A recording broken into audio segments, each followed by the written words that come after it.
সেই দর্শকবৃন্দ, আমন্ত্রণ জানাচ্ছি এনটিভির প্রতি শনিবারের আইন বিষয়ক অনুষ্ঠান আইন ও অধিকারে। পরবর্তী 1.5 ঘন্টা আমি আবু রেজা আপনাদের সাথে থাকব। এই অনুষ্ঠানে আমরা ব্রিটেনের বিভিন্ন আইন, বিশেষ করে immigration, asylum, human rights, family law নিয়ে কথা বলে থাকি। আমাদের সাথে আপনারাও শরিক হতে পারেন। স্ক্রিনে যে নাম্বারটা দেখছেন সেই নাম্বারে রিং করে আমার সাথে কথা বলতে পারেন। আইনের ব্যাপারে কোনো প্রশ্ন থাকলে প্রশ্ন করতে পারেন, আমি যথাসম্ভব উত্তর দিতে চেষ্টা করব। তবে মনে রাখবেন, এই অনুষ্ঠান থেকে আমরা যে সমস্ত পরামর্শ দিই এটা একটা প্রাথমিক ধারণা মাত্র, কারণ আমরা আপনাদের কোনো কাগজপত্র দেখতে পাচ্ছি না বা সামনাসামনি বসে আপনাদের কেস সম্পর্কে সম্যক ধারণা অর্জন করতে পারি না। সুতরাং আমাদের উপদেশের উপরে ভিত্তি করে দয়া করে কোনো সিদ্ধান্ত নেবেন না, ভালো কোনো অভিজ্ঞ আইনজীবীর পরামর্শ নেবেন। তো আশা করি যে যেখানেই আছেন ভালো আছেন। একজন কলার মধ্যে যুক্ত হচ্ছেন, দেখি কে আছেন। Hello caller. হ্যালো, আসসালামু আলাইকুম। ওয়ালাইকুম আসসালাম। আমি এমপি হাসান সাহেবের সাথে কথা বলতে পারি? আপনি স্টুডিওতে কথা বলছেন, আমার সাথে বলছেন, বলেন আপনি কি জানতে চাচ্ছেন? আচ্ছা, থ্যাংক ইউ ভেরি মাচ। আপনারা এই প্রোগ্রামগুলো দেখলে আমাদের অনেক উপকার হয়। থ্যাংক ইউ ভাইয়া। প্রথমে আপনাকে ধন্যবাদ দিচ্ছি। আমি একটা জিনিস জানতে চাচ্ছি আপনাদের কাছ থেকে প্লিজ, যে আমি এই দেশে আছি নিয়ারলি 20 বছর, বুঝছেন? জি। তো আমার প্রথম বছরে বছর যে ডকুমেন্ট রাখা থাকে এইটা আমি রাখতে পারি নাই। জি। এর জন্য আমি আপনাদের একটা প্রোগ্রাম দেখছিলাম যে যদি কেউ কোনো ডকুমেন্টের শর্ট থাকে তাহলে যে কোনো মানুষের কাছ থেকে যদি পরিচিত সাথে কাজ করি তার কাছ থেকে একটা লেটার আনলে অ্যাকসেপ্ট হয় ইনশাআল্লাহ। তো আমি মনে করি লন্ডনের একজন ব্যারিস্টারের সাথে দিয়ে আমি আমার কেসটা করতে চাই, আর আমি থাকি বার্মিংহাম। তো আমি কি আমার যে লেটারটা আঁকবো, আমার বার্মিংহামের কোনো সলিসিটার দিয়ে আমার এই লেটারগুলো লিখাই আনবো? প্রশ্নটা হচ্ছে ভাইয়া, জি আমি আপনার প্রশ্নটা বুঝতে পেরেছি। এখানে দুটো জিনিস আপনাকে মনে রাখতে হবে। এটা সিম্পল একটা লেটার নয় যে আমি অমুককে চিনি, সে 20 বছর আছে, এটা ডিটেলস। কারণ একটা লোক যদি আপনাকে 20 বছর ধরে চেনে তো তার নিশ্চয়ই আপনার সম্পর্কে অনেক কিছু বলা থাকতে পারে। 20 বছর ধরে সে কীভাবে চেনে, কবে আপনার সাথে পরিচয় হয়েছে, তারপরে কোথায় কোথায় আপনারা মিট করেছেন, বা আপনাদের যে সম্পর্কটা 20টা বছর কী হয়, তা লোক নিশ্চয়ই বলতে পারে সে আমার পরিবারের অংশ হয়ে গেছে, সে আমার বাসায় বেড়াতে আসে, আমার পরিবার, আমার বাচ্চারা, আমার ওয়াইফ সবাই তাকে চেনে বা মেশে। একটা দীর্ঘ, এটা একটা আমি মনে করবো একটা দীর্ঘ লেটার হওয়া উচিত।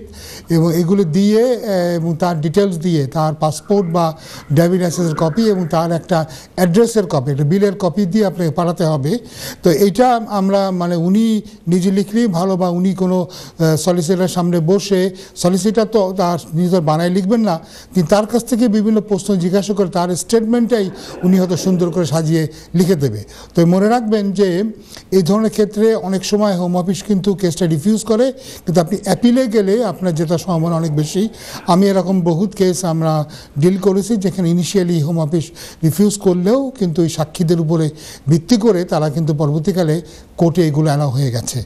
তো ওই যে বললাম, স্টেটমেন্টটা তিনি লিখবেন, কিন্তু হয় কি সলিসিটারের সামনে গেলে সলিসিটার তার কাছ থেকে ইনস্ট্রাকশন নিয়ে তার কথাগুলোই সে সুন্দর করে সাজিয়ে গুছিয়ে কনভিন্সিং ওয়েতে প্রডিউস করতে পারে। সলিসিটার তার বানায় লিখবে না, তাই না? জি। আমার কথাটা ছিল যে সলিসিটার সাহেব যদি বার্মিংহামে থাকেন তাহলে কোনো সমস্যা হবে কিনা, চিঠিটা লিখবেন যিনি? না, তিনি যেখান থেকে লিখে দেবেন। আপনি যে ফার্মের মাধ্যমে করবেন সে ফার্ম ইংল্যান্ড আর ওয়েলসের যেখানেই হোক না কেন, এতে কোনো অসুবিধা নাই। কিন্তু আগে বললাম জিনিসটা হবে এই যে আপনি যিনি চিঠিটা দেবেন তাকে অবশ্যই ওই সলিসিটারের সামনে উপস্থিত হয়ে ওই স্টেটমেন্টটা করতে হবে। সলিসিটার তো বানায় লিখবে না।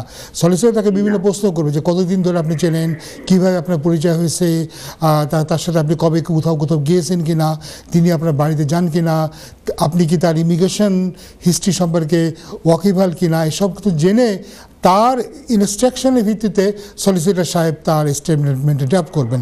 এর বাইরে করলে কিন্তু সেটা ইমমরাল হয়ে যাবে। ঠিক আছে? জি, thank you very much. Okay, thank you. আসসালামু আলাইকুম। ওয়ালাইকুম আসসালাম। পরবর্তী কলে চলে যাচ্ছি। Hello caller. ওয়ালাইকুম আসসালাম। জি বলেন ভাইয়া, আমি শুনছি আপনার কথা। জি বাংলাদেশ থেকে ভিসা দুজন ভিসা অ্যাপ্লিকেশন করতে রাখেন নাকি তা করা লাগে? আমি আপনি কথাটা বুঝতে পারলাম না। আপনি কি এটা বলতে চাচ্ছেন আপনি ব্রিটিশ, আপনি বাংলাদেশে যেতে চাচ্ছেন? বাংলাদেশ থেকে ভিসা অ্যাপ্লিকেশন করতে রাখে নাকি তা করা লাগে? আচ্ছা, এটাতে হলে সবচেয়ে অনেক কিছু করা লাগে। তার মধ্যে সবচেয়ে ইম্পর্টেন্ট জিনিস হচ্ছে এটা দেখানো যিনি আসবেন উনি বাংলাদেশে ফিরে যাবেন। কারণ দেখা যায় যে আমাদের দেশ থেকে যারা ভিসা নিয়ে আসে এদের একটা বিরাট অংশ আর দেশে ফিরে যায় না। এই জন্যে তার কি আছে, তার পার্সোনাল সার্কামস্টান্স কী, তার লেখাপড়া কী, দেশে তিনি কী করেন, তার ইনকাম কী, তার ফ্যামিলি আছে কি না, এবং কেন আপনি মনে করেন উনি দেশে ফিরে যাবেন, প্লাস উনি যে এদেশে আসবেন উনার যে খরচ, কত খরচ আছে, এই খরচটা কিভাবে দেবে, আবার ইংল্যান্ডে এসে উনি কী করবেন, কোথায় থাকবেন, কেউ তাকে স্পন্সরশিপ দেবেন কি না, যিনি স্পন্সরশিপ দেবেন তার স্টেটমেন্ট, তার ব্যাংক স্টেটমেন্ট, তার কত টাকা পয়সা আছে সব কিছু দেখাতে হবে। আবার যিনি বাংলাদেশ থেকে আসবেন তাকেও দেখাতে হবে কত টাকা তার খরচ হবে প্লেনের টিকিট থেকে শুরু করে, সেটারও তার সোর্স তাকে দেখাতে হবে। সবচেয়ে ইম্পর্টেন্ট যে জিনিসটা আমি বললাম সেটা হচ্ছে উনি দেশে ফিরে যাবেন কি না, এটা যাতে তার অ্যাপ্লিকেশান থেকে প্রমাণ করা যেতে সম্ভব হয়। আপনারা কাভার লেটার দিয়ে কাভার দেবেন কেন তিনি ফিরে যাবেন। বিশেষ করে যারা বাংলাদেশে তেমন কোনো উল্লেখযোগ্য কাজ করে না, যারা বেকার বা যাদের বাংলাদেশে ওরকম কোনো টান নাই, ওরকম কোনো আমরা যেটাকে বলি ফ্যামিলি টাই বা অন্য ইকোনমিক টাই নাই, তারাই সাধারণত দেশে ফিরে যেতে চায় না। তারপরে ওনাকে তারা দেখতে যাইতে পারে উনি আসলে তার কি বিদেশে যাওয়ার অভিজ্ঞতা আছে কিনা। এখন যে লোকটা ধরেন কোনোদিন কোথাও যায়নি, যে লোকটা হয়তো নিজের জেলা শহরের বাইরেও কোনোদিন যায়নি, সে লোকটা হঠাৎ করে বিলাতে চলে আসবে, এটা কিন্তু তাদেরকে বিশ্বাস করানো কঠিন হবে। ধন্যবাদ।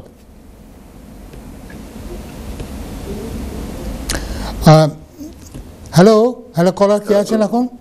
হ্যালো, আসসালামু আলাইকুম। ওয়ালাইকুম আসসালাম, বলেন। জি, আমার একটা কোয়েশ্চেন আসলো। জি বলেন, আমার বাইরে শুনছি। ছিলাম ভিজিট ভিসাতে অ্যাপ্লাই করছিলাম। সরি, আমার বাইরে আর কি ভিজিট ভিসাতে অ্যাপ্লাই করছিলাম। আপনার ভাইয়ের জন্য ভিজিট ভিসার জন্য অ্যাপ্লাই করেছিলেন, তারপরে রিফিউজি গেছিল। সো তারপর কি হয়েছে? ফ্রি অ্যাকশন প্রটোকল করছিলাম আমি নিজে আর কি, আচ্ছা। উইদাউট সলিসিটার ছাড়া। জি সো নিয়ারলি 1 মাস হয়ে গেছে, তাহলে আমার এখন তার রিপ্লাই করেন না। নিয়ারলি তার 14 ডেজ, তার 14 ডেজ। প্রিঅ্যাকশন প্রোটোকলের নিয়ম হচ্ছে 14 দিনের মধ্যে তারা আপনাকে রেসপন্ড করবে। আপনি অবশ্যই খোঁজ নেন, আপনার সলিসিটারের মাধ্যমে করলে সলিসিটারের কাছে অবশ্যই 14 দিনের ভিতরে এটার রেসপন্স চলে আসবে। যে আমি সলিসিটার ছাড়া আমি নিজে করছিলাম, যে সলিসিটার ছাড়া। হ্যাঁ, আপনি নিজে করলে ওদেরকে আবার আপনি চিঠি পাঠান, চিঠি পাঠিয়ে বলেন তোমাদের তো 14 দিনের মধ্যে রেসপন্ড করার কথা, তোমরা কেন করলেন। আর নিয়ম 14 দিন, সবসময় তারা 14 দিনের মধ্যেই করে। যদি কোনো কারণে তাদের সময় লাগে তবে তারা তখন বলে দেয় যে আমাদেরকে আরও 1 সপ্তাহ দাও, বাট নর্মালি উইদিন 14 ডেজ তারা রেসপন্ড করে। ওদেরকে আপনি একটা ইমেল পাঠান, ইমেল পাঠিয়ে বলেন যে অমুক তারিখ আমি তোমাদেরকে। আমি জানি না কোন ইমেল অ্যাড্রেসে পাঠাই লাগে, আমি তো আমার একটু কইবা যে কোন না না, আপনি কোন ইমেল অ্যাড্রেসে তাদের আপনি প্রিঅ্যাকশন প্রোটোকল পাঠিয়েছেন, যে ইমেল অ্যাড্রেসে প্রিঅ্যাকশন প্রোটোকল পাঠিয়েছেন সেখানেই আপনি তাদের কাছে জানতে চাইবেন। আচ্ছা, ওকে। আর একটা কোয়েশ্চেন আসলো কি আমার। জি। সো আমি আমার নিজেরটা করছিলাম আইএলআর আর কি অ্যাপ্লাই জি। করছিলাম। জি। So next day premier service. So তারা আমারে কি তারা 3 মাসের টাইম দিচ্ছে সিটিভিকে। সো সরি, কি দিচ্ছে 3 মাসের টাইম? 3 মাসের মধ্যে বলছে তারা ডিসিশন 3 মাসের ভিতরে। হ্যাঁ, 3 মাসের ভিতরে বাদে এখন আরো 3 মাস, আরো 3 মাস হইছে।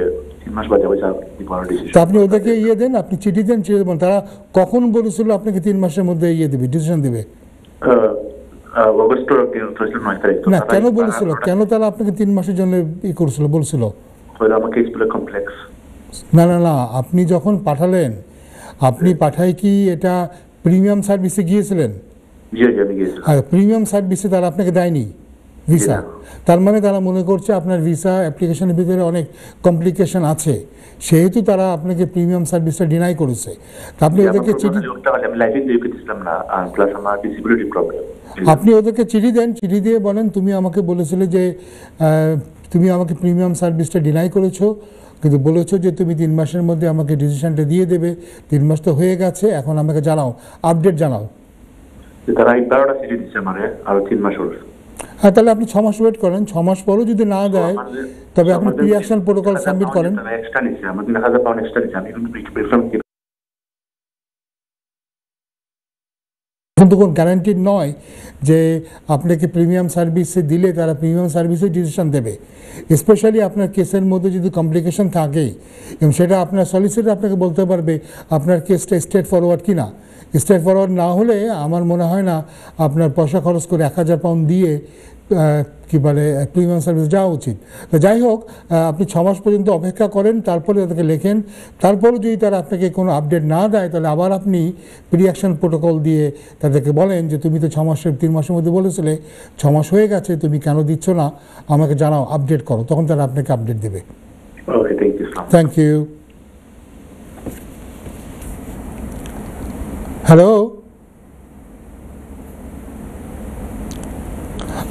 মনে হচ্ছে কলারকে আমরা হারিয়ে ফেলেছি।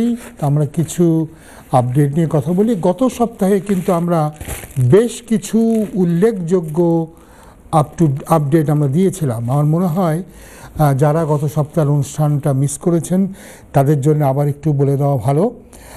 একটা যেটা হচ্ছে, যেটা আমরা জানতে পারছি যে এই অ্যাপিল প্রসেসকে তারা ফাস্ট ট্র্যাক করবে। এখন তো আমরা জানি যে অ্যাপিলে গেলে কমপক্ষে 1 বছর, কোনো কোনো ক্ষেত্রে 2-3 বছরও লেগে যাচ্ছে। কিন্তু স্বরাষ্ট্র সচিব ইভেট কুপার উনি বলেছেন যে তারা ব্যবস্থা নিচ্ছে যে এই সামনে থেকে খুব দ্রুত যাতে অ্যাপিলগুলো নিষ্পত্তি হতে পারে। তো সেই হিসাবে আমরা জানি যে এখন এমনিতেই নতুন অ্যাসাইলাম ক্লেমগুলি খুব তাড়াতাড়ি নিষ্পত্তি হচ্ছে, এবং এর পরেই যেটা হচ্ছে যে তারা বলতে চাচ্ছে যে অ্যাপিলে আর অনেক সময় ক্ষেপণ করা হবে না, এবং সব প্রসেসটাই হয়তো মোটামুটি 3 মাসের মধ্যেই হয়তো বা শেষ হয়ে যাবে। আর আরেকটা জিনিস তারা যেটা বলেছে যে কোনো কোনো দেশ, যে যে দেশগুলিকে তারা টার্গেট করেছে সেফ কান্ট্রি, সেই সমস্ত দেশগুলিকেই তারা আসলে টার্গেট করবে যে দ্রুত সিদ্ধান্ত দেওয়ার জন্যে এবং দ্রুত অ্যাপিলটা যাতে নিষ্পত্তি হয়, সে কারণে তারা নতুন জাজও তারা নিয়োগ করতে যাচ্ছে। আরেকটা ইম্পর্টেন্ট আপডেট আছে যেটা স্টুডেন্টের ব্যাপারে। আমরা জানি যে অনেক স্টুডেন্ট তারা বলেছে যে অনেক স্টুডেন্ট এদেশে আসার পরে তারা পড়াশোনা করে না করে তারা অ্যাসাইলামে যায়। গত বছরের একটা স্ট্যাটিস্টিক্সে তারা বলছে যে 16,000 মতো স্টুডেন্ট তারা এদেশে এসে পড়াশোনা না করে তারা অ্যাসাইলামে চলে গিয়েছে। তা আমরা নিজেরাই জানি, যারা আমরা এই ক্ষেত্রে বা এই বিষয়ে আমরা যারা ওকালতি করি, যারা প্র্যাকটিস করি, তারা জানি যে আমাদের অনেক ক্লায়েন্টই কিন্তু এদেশে আসে স্টুডেন্ট হিসেবে এবং পরবর্তীকালে তারা পড়াশোনা বাদ দিয়ে তারা অ্যাসাইলামে চলে যায়। অনেকের হয়তো অ্যাসাইলাম যাওয়ার মতো সঙ্গত কারণ আছে, অনেকেই তারা মনে করছে যে তারা স্টুডেন্টভাবে এদেশে আসছিলেন শুধুমাত্র ভিতরে প্রবেশ করার জন্যে, কিন্তু পড়াশোনা করার বিন্দুমাত্র ইচ্ছা তাদের ছিল না। যেমন এমন ক্লায়েন্ট আমার আছে যে যারা আসার পর থেকে কোনো দিনই বিশ্ববিদ্যালয়ে যায়নি, পরবর্তীকালে হয়তো কোনো দিন কোথাও কাজ করতে গিয়ে ধরা পড়ে গিয়ে তারা অ্যাসাইলাম ক্লেম করে দিচ্ছে।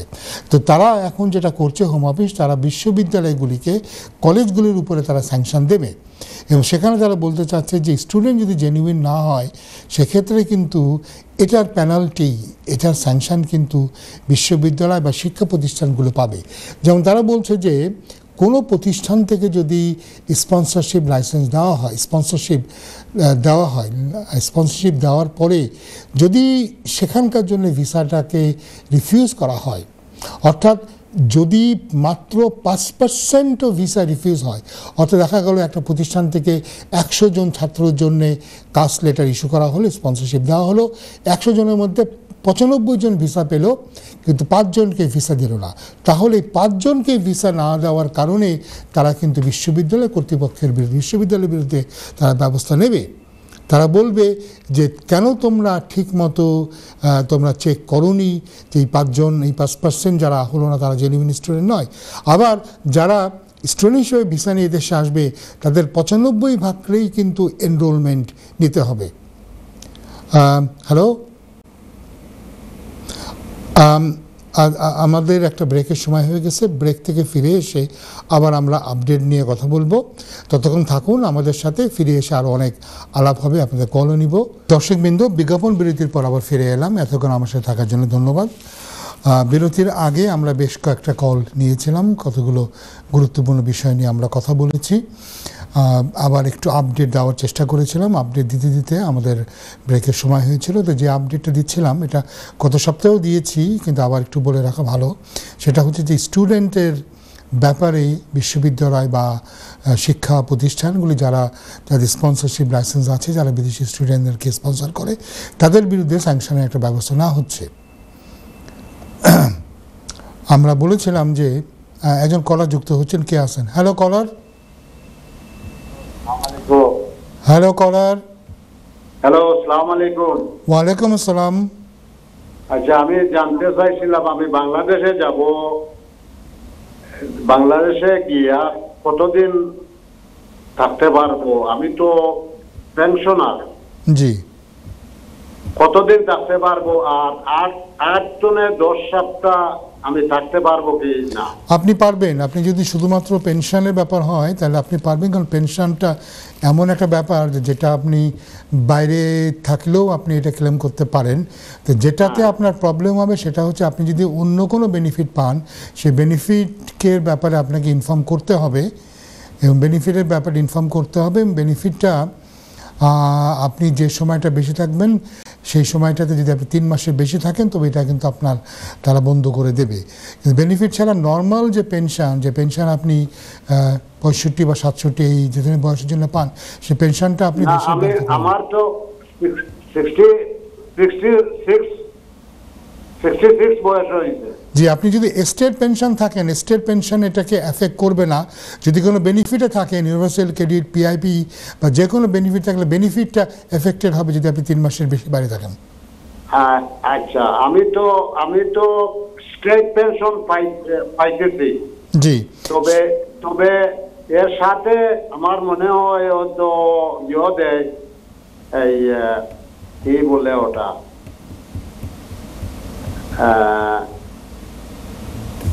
আচ্ছা, আমার মনে হয় আমি তো 800 পাউন্ড তো পাই, 800 পাউন্ড পাই। জি মাসও। জি। আপনি যদি শুধুমাত্র পেনশনটা পেয়ে থাকেন, পেনশনটা এফেক্টেড হবে না, কিন্তু পেনশনের সাথে যদি অন্য কোনো বেনিফিটগুলি পেয়ে থাকেন, সেই বেনিফিটগুলি এফেক্টেড হবে যদি আপনি 3 মাসের বেশি থাকেন। আচ্ছা, ওকে, ঠিক আছে, থ্যাংক ইউ। Thank you. সুদর্শক বিন্দু, আবার ফিরে যাচ্ছি, আরেকজন কলার যুক্ত হচ্ছেন। Hello caller. Hello caller. Hello, আসসালামু আলাইকুম। ওয়ালাইকুম আসসালাম। জি ভাই, আমার একটা কোশ্চেন ছিল। জি করেন, আমি শুনছি। জি, আমার কোশ্চেন হয়েছে, আমার একটা পারিবারিক প্রবলেম হয়েছে। জি। এরপরে কি যে আমার গোর যেটা, ওটা আমার হাজবেন্ডের নামে, বুঝছেন? জি। আমার 2টা বাচ্চা আছে। জি। তো আমার কোশ্চেনটা হয়েছে, আমার তো ওরা আমার ডিফারেন্ট হাউসে দিয়ে দিছে, তখন কি আমার যে ফ্ল্যাটটা ছিল ওইটাকে আমি ফিরে পাইতে পাওয়ার কোনো অপশন আছে? সরি, আমাকে একটু ভালো করে বুঝান। আপনি পারিবারিক ঝামেলা হওয়ার কারণে এখন স্বামী থেকে আলাদা আছেন, তাই তো? জি, কি আপনি কি শুনতে পাচ্ছেন? আমি শুনতে পাচ্ছি। আপনি পারিবারিক প্রবলেম হওয়ার কারণে স্বামী থেকে সেপারেটেড আছেন, তাই তো? জি। আপনি আপনার পারিবারিক সমস্যার কারণে স্বামীর সাথে নাই, আপনি আলাদা আছেন, তাই তো? জি জি জি। এখন আপনি যে ঘরের কথা বলছেন, এই ঘরটা কি আপনার স্বামীর মালিকানা নাকি এটা কাউন্সিল প্রপার্টি?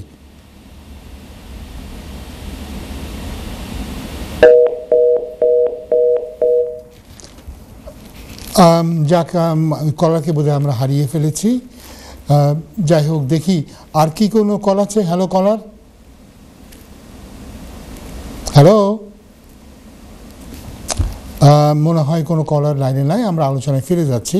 যে আলোচনা করছিলাম যে স্টুডেন্টরা এদেশে আসছে, অনেকেই আসে, প্রতি বছর আসে, আমরা জানি লাখের উপরে আসে। যেমন গত বছরের স্ট্যাটিস্টিক অনুযায়ী আমরা জানি যে 7.5 লাখের মতো স্টুডেন্ট এদেশে পড়াশোনা করছিল। এবং আমরা জানি এদের একটা বিরাট অংশ কিন্তু চীন থেকে এদেশে আসে, আমেরিকা থেকেও এদেশে পড়তে আসে। অনেকে বলে আমেরিকার শিক্ষা ব্যবস্থা খুবই উন্নত, কিন্তু আমেরিকানরাও আমরা জানি যে এদেশে পড়তে আসে। আমি অনেক আমেরিকান স্টুডেন্টের সাথে কথা বলেছি, তাদেরকে জানতে চেয়েছি যে তোমরা এত উন্নত তোমাদের শিক্ষা ব্যবস্থা, তোমরা কেন ইংল্যান্ডে পড়তে আসো? ওরা বলে যে তাদের মতে তাদের নিজেদের দেশের পরেই তারা যে দেশে শিক্ষাকে বেশি গুরুত্ব দেয় সেটা হচ্ছে ইংল্যান্ড। তো যাই হোক, তারা পড়তে আসে, বিভিন্ন দেশ থেকে পড়তে আসে, বাংলাদেশ থেকেও অনেকে পড়তে আসে। এখন হোম অফিস বলতে চাচ্ছে যে স্টুডেন্টরা যারা পড়তে আসে এদের একটা অংশ তারা পড়াশোনা না করে তারা অ্যাসাইলামে চলে যাচ্ছে, এবং সে কারণে তারা এই বিশ্ববিদ্যালয়গুলি বা শিক্ষা প্রতিষ্ঠানগুলি যারা স্পন্সরশিপ লাইসেন্সের অধিকারী, যারা বিদেশি স্টুডেন্টকে স্পন্সর করে, তাদের বিরুদ্ধে তারা স্যাংশন নিতে যাচ্ছে। এবং সে কারণে তারা যেটা বলতে চাচ্ছে যে স্টুডেন্টদেরকে রিক্রুট করার আগে তাদের ব্যাপারে পুরোপুরিভাবে চেকিং থাকতে হবে, এবং এই কারণে যদি কোনো বিশ্ববিদ্যালয় কোনো শিক্ষা প্রতিষ্ঠানের 5% ও ভিসা অ্যাপ্লিকেশন রিফিউজ হয় তাহলে তারা সেই শিক্ষা প্রতিষ্ঠানের বিরুদ্ধে স্যাংশন নেবে। আবার যারা অ্যাপ্লিকেশন করবে করে ভিসা পাবে, সেই ভিসা পাওয়াদের ভিতরে 95%কে অবশ্যই কোর্সে এনরোলমেন্ট নিতে হবে, এবং কোর্সে এনরোলমেন্ট হওয়ার পরে 90%কে কোর্সটা কমপ্লিট করতে হবে। যদি এটা না হয়, যদি 95%-এর কম এনরোল করে এবং 90%-এর বেশি কমপ্লিট না করে, তবে ইউনিভার্সিটির বিরুদ্ধে তারা স্যাংশন নেবে, এবং কোনো কোনো ক্ষেত্রে তারা ইউনিভার্সিটির লাইসেন্সকেও প্রত্যাহার করে নিতে পারে। আমরা দেখেছি এটার কারণে লন্ডন মেট্রোপলিটন, যেটা লন্ডনের বিশ্ববিদ্যালয়গুলোর ভিতরে যাদের বোধহয় সবচেয়ে বেশি ছাত্র, সেই লন্ডন মেট্রোপলিটন তারা বলেছে যে তারা আর বাংলাদেশি স্টুডেন্ট রিক্রুট করবে না। এবং এ বিষয়ে আমি লন্ডন মেট্রোপলিটনের কমপ্লায়েন্স অফিসারের সাথে কথা হচ্ছিল, তিনি বলেছিলেন যে এদের বাংলাদেশিদের ভিতরে যারা আসে, বাংলাদেশি স্টুডেন্টরা, এদের মধ্যে কমপ্লায়েন্সের যে শতকরা হার খুবই কম, অধিকাংশরাই কিন্তু আর পড়াশোনা করে না, তারা অন্য কোনো ভিসাতে সুইচ করা বা অ্যাসাইলাম বা অন্য কোনো পথে তারা চলে যায়, তারা আসলে কোর্সে হয় জয়েন করে না, জয়েন করলে কিছুদিন পরে তারা ড্রপ আউট হয়। তো এটা আমরা এর আগে দেখেছিলাম কমেন্ট্রি বিশ্ববিদ্যালয়ে তাদের প্রবলেম ছিল। তো এভাবে যদি চলে তো অধীর ভবিষ্যতে দেখা যাবে যে খুব বড় বড় বিশ্ববিদ্যালয়গুলি, যেমন অক্সফোর্ড, কেমব্রিজ, এলএসসি, ইউসিএল, ডারাম, এগুলো ছাড়া হয়তো আর কেউই বাংলাদেশি স্টুডেন্টকে রিক্রুট করবে না। কারণ এই সমস্ত বিশ্ববিদ্যালয়ে যারা যায় লোকে ধরেই নেবে যে এত পয়সা খরচ করে এত উন্নত মানের বিশ্ববিদ্যালয়ে যারা যাচ্ছে তাদের অবশ্যই গ্রেড খুব ভালো হতে হয়, এবং সেখানে যারা পড়তে যায় তারা আসলে ড্রপ আউট করার মতো ম্যাটেরিয়াল নয়। তো এটা একটা বড় একটা পরিবর্তন আমরা বলেছি গত সপ্তাহে, এবং এখান থেকে আমরা ভবিষ্যতে দেখব যে স্টুডেন্টদের যারা এদেশে আসছে তাদের ব্যাপারে বিশ্ববিদ্যালয়গুলি কী ধরনের চেকিং তারা করে, এবং তারা হয়তো দেখবে। এখানে কিন্তু বলেছে যে এই সমস্ত স্টুডেন্টদের সোশ্যাল মিডিয়াতে তাদের কী ধরনের তাদের ভূমিকা আছে, তারা কী ধরনের পোস্ট করছে, এগুলোও তারা কিন্তু দেখবে। তো জানি না এটাকে কীভাবে তারা রুখবে। তো আমার মনে হয় অনেক সময় তারা হয়তো স্টুডেন্টের সোশ্যাল স্ট্যান্ডিং, ব্যাকগ্রাউন্ড, কী বলে কালচারাল ব্যাকগ্রাউন্ড, ফ্যামিলি ব্যাকগ্রাউন্ড তারা হয়তো কনসিডার করতে পারে। এই সপ্তাহের আপডেটের মধ্যে আমাদের কাছে যেটা আছে, আমরা দেখতে পাচ্ছি যে এই যে no recourse to public fund, যেটা আমরা হোম অফিস অনেক সময় অনেক ভিসাতে দেওয়া হয়, বিশেষ করে ফ্যামিলি এবং প্রাইভেট লাইফ ভিসাতে অনেক ক্ষেত্রে আমরা দেখি যে no recourse to public fund থাকে। তো সেখানে তারা জোসেফ রাউন্ট্রি ফাউন্ডেশন তারা একটা রিসার্চ করে দেখাচ্ছে যে এদের 40% মতো লোক যারা এই পাবলিক ফান্ডের অ্যাক্সেস করার অবস্থা নাই, তারা কিন্তু অনেক দারিদ্রতা এবং ক্ষুধা বা এই ধরনের অবস্থার মধ্যে তারা আছেন। অনেকে ডেস্টিটিউট, অনেকে নিঃস্ব, অনেকে অনেক কষ্ট করে থাকেন। কারণ আপনারা জানেন যে এদেশে বাড়ি ভাড়া অনেক, যানবাহনের ভাড়া অনেক, এবং খাদ্যশস্যের দাম, খাদ্যদ্রব্য নিজে রান্না করে খেলে, বিশেষ আমাদের এশিয়ান খাবার, আমাদের উপমহাদেশীয় খাবার যদি আপনি বাসায় রান্না করে খেতেন তবে একসময় এটা ছিল অত্যন্ত সস্তা। এবং আমরা প্যান্ডেমিকের আগেও দেখেছি খুব কম পয়সায় মানুষ আমরা খেতে পারতো। 2.5 পাউন্ড হলেই 2টো বেবি চিকেন কেনা যেত, একটা 3 পাউন্ডই বড় একটা চিকেন কেনা যেত। এখন আর সেটা নয়, চিকেনের দাম অনেক বেড়ে গেছে। একটা বড় চিকেন এখন 10 পাউন্ডের কমে পাওয়া যায় না। একইভাবে সব জিনিসের দাম বেড়ে গেছে, বাস ভাড়া, ট্রেন ভাড়া বেড়ে গেছে, বাড়ি ভাড়া তো মানুষের লাগানের বাইরে। এই যে লাগামহীনভাবে জিনিসপত্রের দাম বেড়ে গেছে, যার পক্ষে যারা পাবলিক ফান্ড অ্যাক্সেস করতে পারে না তাদের জন্য কিন্তু অত্যন্ত কঠিন ব্যাপার। লন্ডনে একটা রুম যদি কেউ ভাড়া নেয় সেই রুমের ভাড়ায় দেখা যায় 800 থেকে 1000 পাউন্ড হয়। আমরা বহুত পরিবারকে জানি স্বামী স্ত্রী 2-3টা বাচ্চা নিয়ে এক রুমের ভিতরে তারা আছে, এবং দেখা যায় একটা ফ্ল্যাটে যদি 3টা রুম থাকে, একটা সিটিং রুম থাকে, তো 4 জন ফ্যামিলি মিনিমাম ওই বাসাতে আছে। একটা মতো টয়লেট, তার মধ্যেই দেখা যায় কমপক্ষে 16-17 জন 18 জন বাস করছে। এটা তো অবশ্যই চরম ওভারক্রাউডিং। এটা হচ্ছে এই কারণে আমরা বলতে পারি যে এই যে পাবলিক ফান্ডে যে কোর্স নাই, এবং আমরা জানি যে এদেশে আমাদের মতো কমিউনিটি থেকে বাংলাদেশি, পাকিস্তানি বা আমাদের এই ধরনের দেশ থেকে যারা আসেন, তারা কিন্তু এদেশে আসলে তাদের ওই রকম কোনো স্কিল থাকে না যে তারা ভালো কোনো জব তারা করতে পারবে। এবং বিশেষ করে লন্ডনের মতো একটা জায়গাতে কাউকে থাকতে গেলে, ওই যে বললাম এক রুমের একটা ভাড়া, এখন কেউ যদি 2টি বাচ্চা নিয়ে থাকে বা 3টি বাচ্চা নিয়ে থাকে, তার তো কমপক্ষে 2 বেডরুমের একটা বাসা দরকার।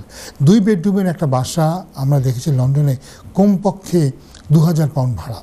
তো একজন যদি এখানে ন্যাশনাল যেটা যে অ্যাভারেজ যে ইনকাম, সেই ইনকামেও যদি কেউ আর্ন করে, তার তো বাড়ি ভাড়া দিতেই তার সমস্ত পয়সা চলে যাবে।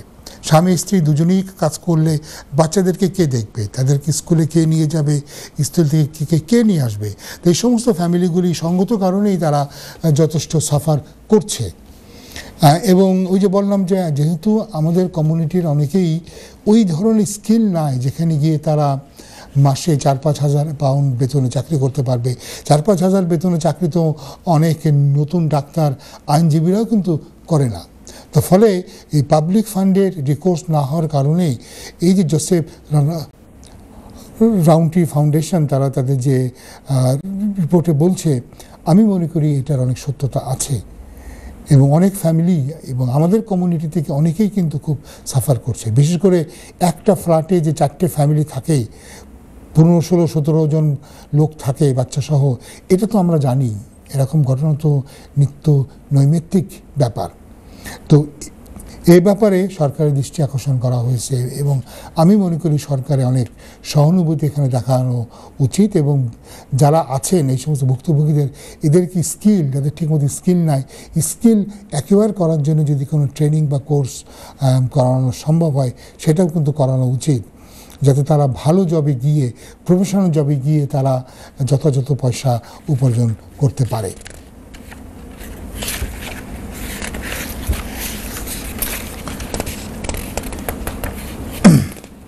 আরেকটা আপডেট আমরা দিতে পারি যে ডিপোর্টেশনের ক্ষেত্রে সরকার একটা পদক্ষেপ নিতে যাচ্ছেন। সেটা হচ্ছে এই যে ডিপোর্টেশনের ক্ষেত্রে ডিপোর্ট ফার্স্ট অ্যাপিল লেটার, এই ধরনের একটা চিন্তাভাবনা তারা কিন্তু করছে। এমন হবে যে একজনকে ডিপোর্ট করে দেওয়া হবে এবং সে দেশে যাওয়ার পরে তার অ্যাপিলের শুনানি হবে। সে হয়তো ভিডিও লিঙ্কের মাধ্যমে সে হয়তো এই তার ডিপোর্টেশন হিয়ারিংয়ে সে অংশ নেবে। তো এটা নিয়ে অনেকেই অনেক ধরনের মন্তব্য করেছেন, এবং তারা বলতে চাচ্ছেন যে এটার ফলে কী হবে, যে অনেকেই কিন্তু এদেশে শাস্তি ভোগ করার আগেই তারা এদেশ থেকে চলে যাবে, এবং দেখা যাবে তাদের দেশে গেলে হয়তো তারা শাস্তি ভোগ করবে না। তার ফলে দেখা যাবে যে এদেশে একটা গুরুতর অপরাধ করেও খুব কম শাস্তি পেয়ে অনেকে চলে যাবে, গিয়ে নিজের দেশে গিয়ে তারা হই হুল্লোড় করবে, এবং তারা কী করবে, তাদের ভিকটিমকে বৃদ্ধাঙ্গুলি দেখাবে। তো তাদের বক্তব্য হচ্ছে না, যদি কাউকে পাঠাতে হয় তবে তাদের সঙ্গতভাবে তাদের পুরো শাস্তি ভোগ করার পরে যেন তাদেরকে পাঠানো হয়। আর যারা মানবাধিকার নিয়ে কথা বলছে তারা মনে করছে যে এটা আসলে ঠিক নয়, কারণ মানুষকে তাদের অ্যাপিলটা চলার সময় পর্যন্ত দেশে থাকতে দেওয়া উচিত। এবং তারপরে, কারণ যদি অ্যাপিলটা তার পক্ষে যায় তাহলে তো তাকে আবার বিদেশ থেকে ফেরত নিয়ে আসতে হবে। তো এটার পিছনে, যে সরকারের এই ভিউর পিছনে কিন্তু কারণ আছে। যেমন আমরা একটা কেস জানি, যে কেসটা কোর্ট অফ অ্যাপিলে পর্যন্ত গিয়েছিল, এবং দেখা গিয়েছে যেখানে এক ভদ্রলোক, তার বিরুদ্ধে অনেকবারই ডিপোর্টেশনের মামলা করা হয়েছে, কিন্তু বিভিন্ন চ্যালেঞ্জের মাধ্যমে উনি 25টা বছর উনি এদেশে থেকে গেছেন, যে 25 বছরেও তাকে কিন্তু হোম অফিস এই দেশ থেকে ধরে পাঠাতে পারেনি। এই সমস্ত কিছুর কারণে যে একটা পাবলিক যে চিন্তাভাবনা হয় এবং পাবলিকের যে একটা ক্রিটিসিজম হয় সেটার কারণে গভর্নমেন্ট খুব টাফ। আমরা জানি যে এই সরকার, আগের সরকার, পূর্বতন সরকার, কনজারভেটিভ সরকার কিন্তু খুবই টাফ একটা স্ট্যান্ড তারা নিয়েছিল এই ডিপোর্টেশনের ব্যাপারে। সেখানে তারা পার্লামেন্টারি আইনের মধ্যে ঢুকিয়ে দিয়েছিল যে deportation is in public interest. তো সেটাকে ধরে নিয়ে আমাদের মনে হয় যে বর্তমান সরকারও সেটা সেই পথেই এগোচ্ছে। এবং এই যে ফরেন ক্রিমিনাল ল দেশে আছে, এটা নিয়ে বিভিন্ন পত্রিকা, বিশেষ করে কনজারভেটিভ পত্রিকাগুলি যেমন ডেইলি মেল, সান, এরা নানা রকমের নিউজ দেয়। সেটার কারণে মানুষের আর সহানুভূতি থাকে না এবং অনেক ডিপোর্টেড ব্যক্তিরা যারা আছেন তাদের কিন্তু এদেশে ফ্যামিলি আছে, ছোটো ছোটো বাচ্চা আছে, এদের কী ধরনের পরিণতি হবে এটা ব্যাপারে তারা কিন্তু মোটেই হয়তো যতটুকু তাদের নজর দেওয়া উচিত ততটুকু তারা দিচ্ছে না। আরেকটা আপডেট দিয়ে আজকে আমরা আপডেটটা শেষ করি। সেটা হচ্ছে যে এই অ্যাসাইলাম উইথড্র হয়ে যাওয়ার অনেকেই আমাদের কাছে আসেন, দেখা যায় যে তাদের অ্যাসাইলাম ক্লেম তারা করেছিলেন কিন্তু অনেক দিন তারা হোম অফিস থেকে কোনো খবর পাননি। পরবর্তীতে জানতে পারেন হোম অফিস তাদের অ্যাসাইলামটাকে উইথড্র করে নিয়েছে। কেন হয়েছে আমরা জানি যে এর আগে যখন হতো, যদি কাউকে ইন্টারভিউ অ্যাটেন্ড করতে বলা হতো, কিন্তু অনেকে ইন্টারভিউ অ্যাটেন্ড করতেন না, নানা কারণে করতেন না। অনেক সময় তারা ইল অ্যাডভাইস হতেন, তাদেরকে ভুল পরামর্শ দেওয়া হতো, বলা হতো তুমি ইন্টারভিউ অ্যাটেন্ড করতে গেলে তোমাকে ধরে নিয়ে পাঠাবে, অর্থাৎ দরকার নাই। এই ধরনের ক্ষেত্রগুলো তারা হোম অফিস অ্যাসাইলাম উইথড্র হয়েছে বলে ধরে নিত। এখন দেখা যাচ্ছে হোম অফিস আরও এক ধাপ এগিয়ে গিয়েছে। তারা বলছে যে কেউ যদি হোম অফিসের সাথে কন্ট্যাক্ট না করে বা তাদের আপ টু ডেট অ্যাড্রেস না দেয়, তাহলে সেটাও কিন্তু একটা কারণ হবে অ্যাসাইলামকে উইথড্র করার। এই জন্যে যারাই আমরা জানি যে বাংলাদেশি কমিউনিটির একটা বিরাট অংশ কিন্তু অ্যাসাইলাম ক্লেম করে ওয়েটিংয়ে আছেন। দয়া করে আপনারা হোম অফিসের সাথে নিয়মিত যোগাযোগ মেনটেন করবেন এবং হোম অফিসকে আপনাদের আপ টু ডেট অ্যাড্রেসটা দেবেন, টেলিফোন নাম্বারটা দেবেন এবং ইমেলটা দেবেন। অনেকেই আমরা জানি যে অ্যাড্রেসে থাকেন না সেই অ্যাড্রেসটা দেন এবং এমন একটা ইমেল অ্যাড্রেসটা দিন যে ইমেল আপনি চেক করেন না। টেলিফোন নাম্বার অন্য কোনো নাম্বার দেন কিংবা এমন একটা নাম্বার দেন যে নাম্বারে আপনি কখনোই ফোনটা হয়তো অন করেন না। তো এই সমস্ত ক্ষেত্রে যেটা হবে, হোম অফিস কিন্তু একবার দুবার ফোন করবে, করে যখন দেখবে যে আপনি ফোনটা পিক করছেন না, হয়তো বড় জোর ইমেল পাঠাতে পারে, অনেকে ইমেল নাও পাঠাতে পারে, সেক্ষেত্রে তারা কিন্তু আপনার ক্লেমটাকে উইথড্র করে ফেলবে। একবার ক্লেম যদি উইথড্র হয়ে যায়, দেখেন একটা রিস্ক তো আছেই। আপনাকে ধরতে পারলে তারা হয়তো ইমিডিয়েট এনফোর্সমেন্ট অ্যাকশন নিয়ে দেশে পাঠিয়ে দিতে পারে, অথবা যদি আপনি আবার মেন ইয়েতে ফিরে আসতে চান তবে আবার আপনাকে হয়তো ফ্রেশ ক্লেম করতে হবে লিভারপুলে যেয়ে। এবং সেক্ষেত্রে দেখা যায় অনেক ক্ষেত্রে হয়তো আপনাদের সাবমিট করার মতো ডকুমেন্ট নাও থাকতে পারে। তো এই জন্যে এটাকে আন্ডার এস্টিমেট করা উচিত নয়। হোম অফিসকে আপনাদের কারেক্ট অ্যাড্রেসটা দেবেন এবং মনে রাখবেন যতক্ষণ পর্যন্ত আপনার অ্যাসাইলাম ক্লেম পেন্ডিং আছে ততক্ষণ পর্যন্ত হোম অফিস আপনাকে ধরে পাঠাবে না, আপনাকে হয়তো ডিটেনও করবে না। তাই দয়া করে হোম অফিসের সাথে আপনাদের কন্ট্যাক্টটা মেনটেন করবেন এবং যদি আপনার অ্যাড্রেস চেঞ্জ হয়ে যায়, পরিবর্তন হয়, তাহলে ইমিডিয়েটলি হোম অফিসকে জানাবেন। তাদের একটা ফর্মও আছে, অনলাইনে গিয়ে সেই ফর্ম কমপ্লিট করে দিলেই হোম অফিস জানতে পারবে আপনার অ্যাড্রেস চেঞ্জ হয়ে গেছে। টেলিফোন নাম্বার চেঞ্জ দেবেন এবং অনেক সময় যেটা হয় যে হোম অফিস থেকে ফোন করলে নো কলার আইডি বা প্রাইভেট নাম্বার হিসেবে থাকে, তো আপনারা এই কলটা পিক করেন, কারণ হোম অফিস তারা যে নাম্বার দিয়ে কল করবে এটা নয়। অনেকে আমি জানি যে প্রাইভেট কল আসলে বা কলার উইথহেল্ড আসলে আপনারা কল পিক করেন না। যদি জানেন হোম অফিসে আপনার অ্যাপ্লিকেশন পেন্ডিং আছে, দয়া করে এই কলগুলিকে ইগনোর করবেন না।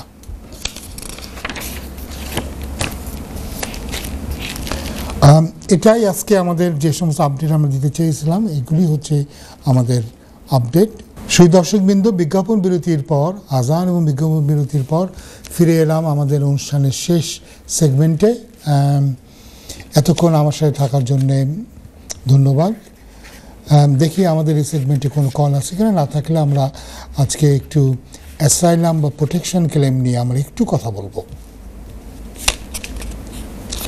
মনে হচ্ছে এখন কোনো কলার লাইনে নাই, তো আমরা প্রোটেকশন ক্লেম যেটাকে আমরা বলি বা অ্যাসাইলাম, সেটা নিয়ে আমরা এখানে কথা বলবো। অ্যাসাইলাম একটা মানুষের ভ্রান্ত ধারণা আছে যে অ্যাসাইলাম বোধহয় কোনো কিছু করার না থাকলে গিয়ে তখন অ্যাসাইলাম করে দিতে হয়, এটা আসলে তা নয়। আসসালাম হচ্ছে তাদেরই জন্যে যারা নিজের দেশে ফিরে গেলে যাদের সমূহ বিপদ হতে পারে, যাদের জীবন বা ব্যক্তিগত নিরাপত্তা হুমকির সম্মুখীন হতে পারে, যাদেরকে মেরে ফেলা হতে পারে, কিংবা যারা জেল জুলুম নির্যাতন কিংবা যেটাকে আমরা বলি ডিসক্রিমিনেশন, তার বৈষম্যের শিকার হতে পারেন মারাত্মকভাবে, তারাই একমাত্র অ্যাসাইলাম ক্লেম করতে পারেন। তো ফলে অনেক ক্ষেত্রে আমরা দেখেছি যে আমাদের কমিউনিটি থেকে অনেকে অ্যাসাইলাম ক্লেম করেন যেটা আসলেই অ্যাসাইলামের মধ্যে কিন্তু পড়ে না। যেমন পারিবারিক একটা গণ্ডগোল আছে, অনেকে বলে যে চাচাদের সাথে তার বিষয় সম্পত্তি নিয়ে গণ্ডগোল, অতএব দেশে গেলে চাচারা তার ক্ষতি করবে, অতএব সে দেশে যেতে পারবে না। এটা কিন্তু অবশ্যই অ্যাসাইলাম বা রিফিউজি কনভেনশনের মধ্যে পড়ে না। কিংবা কেউ বলে যে একটা ধার করে সে বিদেশে এসেছিল, পয়সা শোধ দিতে পারেনি, এখন দেশে গেলে যারা তার কাছে পয়সা পায় তারা তার উপরে অত্যাচার করবে। আবার অনেকেই বলে, অনেক মহিলারা বলেন যে স্বামীর সংসারে সংসারটা ভেঙে গেছে, স্বামীকে তিনি তালাক দিয়ে দিয়েছেন, এখন হয়তো বা স্বামীর পরিবার ক্ষতি করবে। একজন কলার মধ্যে যুক্ত হচ্ছেন, কে আছেন কলার? হ্যালো কলার। আসসালামু আলাইকুম। ওয়ালাইকুম সালাম। কলার বলেন। আচ্ছা, আমি একটা জিনিস জানতাম চাইছিলাম, কইতে পারবেন আমার ইচ্ছা? জি বলেন, আমি শুনছি। আমি কোর্ট গাইছিলাম, বুঝছেন নি, আমার ওয়াইফ ওর মানে রিফিউজ করেছে, বুঝছেন নি। আপনি কি পাইছিলেন? সরি, আমার একটু ভালো করে বলেন। আমি আমার ওয়াইফের অ্যাপ্লাই করেছিলাম, তারা রিফিউজ করছিল আর কি। আপনি আপনার ওয়াইফের জন্য অ্যাপ্লাই করেছেন, তারপরে তারা না করেছে। ওয়াইফ কি এই দেশে না বাংলাদেশে? এই দেশে। এই দেশে। তারপরে এরপরে আমি এই কোর্টে গেছিলাম, এই যে এঞ্জেল কোর্ট আছে না, কি কোর্ট এটা? জি বুঝতে পেরেছি। হ্যাঁ, এই কোর্টে গেছিলাম। কোর্টে হিয়ারিং হয়েছে মের 14 তারিখ। জি। এখন পর্যন্ত আমার কিছু জানাইছে, এটা কতদিন লাগবে এটা মানে ওয়েটিং? এটা সাধারণত 2 সপ্তাহের মধ্যে জানানোর কথা। 2 সপ্তাহের মধ্যে যদি কোনো কারণে না জানানো হয়, আমার মনে হয় আপনি যে সলিসিটরের মাধ্যমে করেছেন তাকে বলেন খোঁজ নিতে। এমন সময় হতে পারে, কারণ এখন অধিকাংশ অ্যাপিলগুলি হচ্ছে অনলাইনে, মানে সমস্ত ডকুমেন্ট থাকে। আমি কয়দিন আগে একটা ইমেল পাইছি তারা, জি বুঝছেন, তারা ইমেল দিছে, তারা everything done, waiting for the is a result.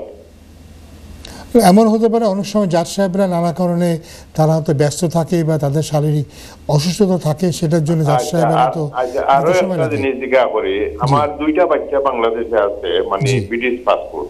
জি। একটার বয়স 7.5, একটার বয়স 9 মান্থ। জি। আমি কি তারার রাইটে কোনো তারার মার কোনো ব্যবস্থা করব যদি এটা রিফিউজ করে? এখন আমি তো ভাইয়া জানি না যে আপনার ওয়াইফের কোন গ্রাউন্ডে আপনি অ্যাপ্লাই করেছেন, বা এটাকে না করলে কোন গ্রাউন্ডে করবে, ফলে এটা বলা খুব মুশকিল। তো ফলে আপনার এটা আমি কাগজপত্র না দেখে বা রেজাল্ট না দেখে বলা মুশকিল। তবে আপনার ওই বাচ্চাগুলি যদি এদেশে থাকতো, ব্রিটিশ বাচ্চাগুলি যদি এদেশে থাকতো, তাহলে আপনার ওয়াইফের অ্যাপ্লিকেশনটা খুব জোরালো হতো। আচ্ছা, আমি যদি এদেশে আনি এই বাচ্চারে আনিয়ে অ্যাপ্লিকেশন করতে পারবো না? আপনি পারবেন, আপনি অবশ্যই পারবেন, যদি তখন তারা ব্রিটিশ বাচ্চার মা হিসাবে, মানে ওই বাচ্চাগুলো কি আপনার ওয়াইফেরই, মানে যে ওয়াইফের জন্য অ্যাপ্লাই করেছেন? জি, যদি তাই যদি হয় তবে আপনার ওয়াইফের অ্যাপ্লিকেশন অবশ্যই অনেক জোরালো হবে। আচ্ছা আচ্ছা, আমি ওটাও জানবার, কারণ আমার 2টা বাচ্চা মানে বাংলাদেশ, যখন আমি ওয়েটিং করি এটা রেজাল্ট জানাই না এখন, কিন্তু তো বয়স একটা 7.5, একটা 9 মাস। জি, বাচ্চাদেরকে যদি আপনি এদেশে আনতে পারেন তবে আপনি অ্যাপ্লাই করে দেন, তখন আপনার ওয়াইফের কেসটা আরো মজবুত হবে। আচ্ছা, ওকে ওকে ওকে, থ্যাংক ইউ।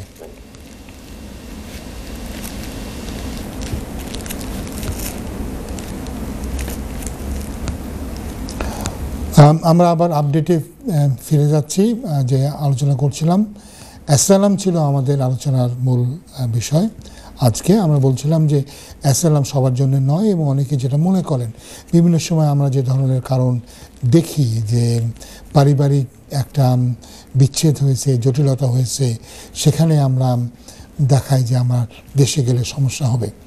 তো দেখুন এটা এই বিষয়গুলো যেটা আমি যে 2-3টা এক্সাম্পল দিলাম, যে চাচার সাথে আমার চাচাদের সাথে সম্পত্তি নিয়ে বিরোধ আছে, চাচারা জমি জমা দখল করে দিতে যাচ্ছে না, এটা নিয়ে একটা বিরোধ। আরেকজন বলতে চাচ্ছে যে আরেকজন হয়তো বলতে চাচ্ছেন তার ক্লেম হচ্ছে যে তিনি একজনের কাছ থেকে পয়সা ধার নিয়েছিলেন, পয়সা দিতে পারছেন না, তিনি তার বিরুদ্ধে হয়তো তার ক্ষতি করবেন। আরেকটা ক্লেম হচ্ছে যে স্বামীর সাথে সম্পর্ক ভেঙে গেছে, এখন দেশে ফিরে গেলে স্বামীর পরিবার তাকে ক্ষতি করবে। এই 3 ধরনের ক্লেম, এই 3টা ক্লেম নিয়ে যদি আমরা এখন কথা বলি তাহলে কি হবে? প্রথম কথা হচ্ছে যে এই 3টে ক্লেমই রিফিউজি কনভেনশনের মধ্যে পড়ে না। রিফিউজি কনভেনশন শুধুমাত্র 5 ধরনের মানুষের জন্যে তারা প্রোটেকশন দিচ্ছে। অর্থাৎ আপনি যে প্রোটেকশন চাচ্ছেন, অ্যাসাইলাম চাচ্ছেন, এটা 5টি কারণে আপনি চাইতে পারেন। একটা হচ্ছে আপনাকে দেখাতে হবে, অবশ্যই দেখাতে হবে যে আপনি পারসিকিউশন, দ্যাট মিনস জুলুম, নির্যাতন, হয়রানি, যেটা আমি একটু আগে বললাম যে আপনার জীবনের নিরাপত্তা থাকবে না, আপনার পরে হুমকি হবে, আপনার পরে জুলুম হবে, নির্যাতন হবে, আপনি খুব বৈষম্যমূলক আচরণের শিকার হবেন, এসব কিছু ঘটবে 5টার যে কোনো একটা কারণ। একটা হচ্ছে, প্রথম কারণ হচ্ছে আপনার রাজনৈতিক মতবাদের কারণ। আমরা সবাই জানি কেউ যদি পলিটিক্স করেন, রাজনীতি করেন, সেটার কারণে যদি তার নির্যাতন, জুলুম, হয়রানির শিকার হতে হয়, তাকে কেউ মেরে ফেলতে চায়, তবে এটা অবশ্যই একটা কারণ। দ্বিতীয়ত কারণ হচ্ছে তার ধর্মের কারণে। কেউ যদি তার ধর্মীয় বিশ্বাসের কারণে, এখন আমাদের বাংলাদেশের কনটেক্সট আমরা বলতে পারি, কেউ যদি বলে যে সে কাদিয়ানি মুসলিম, আহমদি মুসলিম, সে আহমদি মুসলিম হওয়ার কারণে তার সমস্যা আছে, দেশে অধিকাংশ মুসলমানরা যেহেতু সুন্নি এবং তারা হয়তো তাকে গ্রহণ করবে না, তো সেহেতু তার প্রবলেম হতে পারে, এটা হতে পারে একটা। তৃতীয় যে গ্রাউন্ড সেটা হচ্ছে ন্যাশনালিটি। আমাদের বাংলাদেশের ক্ষেত্রে হতে পারে যদি কোনো পাকিস্তানি ন্যাশনাল থেকে থাকে, যেমন বিহারিদেরকে আমরা বলি তারা পাকিস্তানি ন্যাশনাল, সেখানে যদি তার কোনো ক্লেম হয় যে সে পাকিস্তানি, ন্যাশনালিটি পাকিস্তানি, এই পাকিস্তানি হওয়ার কারণে বাংলাদেশে সে জুলুম, নির্যাতন, হয়রানির শিকার হতে পারে। চতুর্থ হতে পারে সে যদি বলে যে তার এথনিসিটি, তার রেস, তার বর্ণের কারণে। এখন যদি বাংলাদেশে কেউ সে বলে যে সে সাঁওতাল বা সে গোরা বা সে চাকমা, এটার কারণে বৃহত্তর জনগোষ্ঠী থেকে বা সরকার থেকে সে ডিসক্রিমিনেশন, বৈষম্যের শিকার হচ্ছে বা তারপরে আঘাত আনা হচ্ছে, তাকে তো মেরে ফেলা হবে, এটা হলে তখন তার কী হবে, তার রেস বা এথনিসিটির কারণে তার অ্যাসাইলাম সে হয়তো ক্লেম করতে পারবে। পঞ্চম এবং শেষ গ্রাউন্ডটা হচ্ছে membership of a particular social group. সে যদি কোনো সামাজিক গোষ্ঠীর অন্তর্ভুক্ত হয়, এটা একটু কমপ্লিকেটেড বোঝার জন্যে। সামাজিক গোষ্ঠী মানে এই না যে এটা একটা ক্লাব, এবং সামাজিক গোষ্ঠী এমন না যে আনুষ্ঠানিকভাবে সাইনবোর্ড টাঙানো কোনো একটা গোষ্ঠী। এটা একটা গোষ্ঠী যেটাকে আমরা অটোমেটিক্যালি আইনের ভাষায় এটা একটা তৈরি হয়ে যাচ্ছে। যেমন ধরুন আমরা যদি বলি সমকামী, বাংলাদেশের সমকামী বলে কিন্তু কোনো সংস্থা নাই, কিন্তু যে মুহূর্তে আমরা বলি বাংলাদেশি সমকামী, তখনই আমরা বুঝি সমাজের কোন অংশটা, এই অংশটা কিন্তু আমাদের কাছে ক্লিয়ারলি ভিজিবল, এটা একদম পুরোপুরিভাবে আমাদের দৃষ্টিগোচর হচ্ছে। এটা হচ্ছে মেম্বারশিপ ওই পার্টিকুলার সোশ্যাল গ্রুপ। এই 5টার যে কোনোটার অন্তর্ভুক্ত হলেই তখনই আপনি রিফিউজি কনভেনশন আন্ডারে ক্লেম করতে পারেন। এখন ক্লেম করলেই যে আপনি পাবেন তা নয়, কারণ এর সাথে আরও 2-3টে ইস্যু জড়িত আছে। একটা হচ্ছে যে এরকম কোনো কারণে যদি আপনি নির্যাতনের শিকার হন, তাহলে আপনি রাষ্ট্র থেকে প্রোটেকশন পাবেন কিনা। মনে রাখতে হবে অ্যাসাইলামে যে প্রোটেকশন দেওয়া হয় এটা সারোগেট প্রোটেকশন। সারোগেট প্রোটেকশন মানে হচ্ছে এই, যখন আপনার নিজের রাষ্ট্র আপনাকে প্রোটেকশন দিতে পারছে না, আপনাকে নিরাপদ দিতে পারছে না, সেই হেতু তখন আপনি অন্য রাষ্ট্রের কাছে আপনি চাচ্ছেন, আন্তর্জাতিকভাবে আপনি প্রোটেকশন চাচ্ছেন। এখন যদি আপনার রাষ্ট্র আপনাকে প্রোটেকশন দিতে পারে, তাহলে কিন্তু আর আপনার অ্যাসাইলাম ক্লেমটা থাকবে না। এটা আর্গুমেন্ট করা হয় যদি কারোর ভয়টা রাষ্ট্র থেকেই হয়।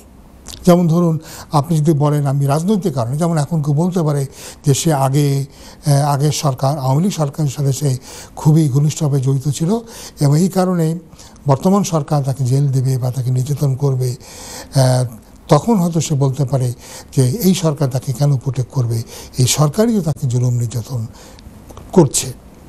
তো যদি আপনি দেখাতে পারেন এই সরকার আপনাকে প্রোটেকশন দিচ্ছে না, তাহলে এর পরের ইস্যুটা হবে দেশের মধ্যে কি কোথাও আপনি মুভ করে ইন্টারনালি রিলোকেট করে চলে যেতে পারেন কিনা। যদি আপনার ঘটনা এমন হয় যে আপনার রিস্কটা হচ্ছে লোকালাইজড, অর্থাৎ একটি এরিয়াতে এটা সীমাবদ্ধ, আপনি বলছেন যে আপনার সমস্যাটা হচ্ছে বাংলাদেশের কুড়িগ্রাম জেলাতে, তাহলে প্রশ্ন করতে পারে বাংলাদেশের 64টা জেলা আছে, তুমি অন্য কোনো জেলায় চলে গিয়ে তুমি কেন সেফ হতে পারো না। এটাকে বলা হয় ইন্টারনাল ফ্লাইট অল্টারনেটিভ, IFA বা ইন্টারনাল রিলোকেশন। এটা যদি আপনার থাকে, তো এই যে বললাম যে এটা যদি না হয় তবে কিন্তু এই ক্লেমটা রিফিউজি কমিশনের মধ্যে নাই। এখন যদি আপনার এমন অবস্থা হয় যে সরকার থেকে আপনার কোনো ভয় নাই, আপনার ভয় হচ্ছে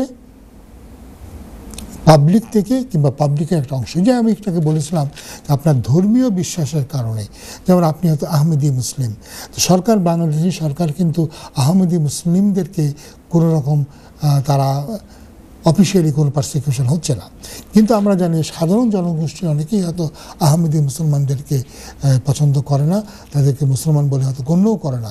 সেক্ষেত্রে তাদের হয়তো ভয় থাকতে পারে যে তারা মেজরিটি মুসলিম পপুলেশন থেকে হবে।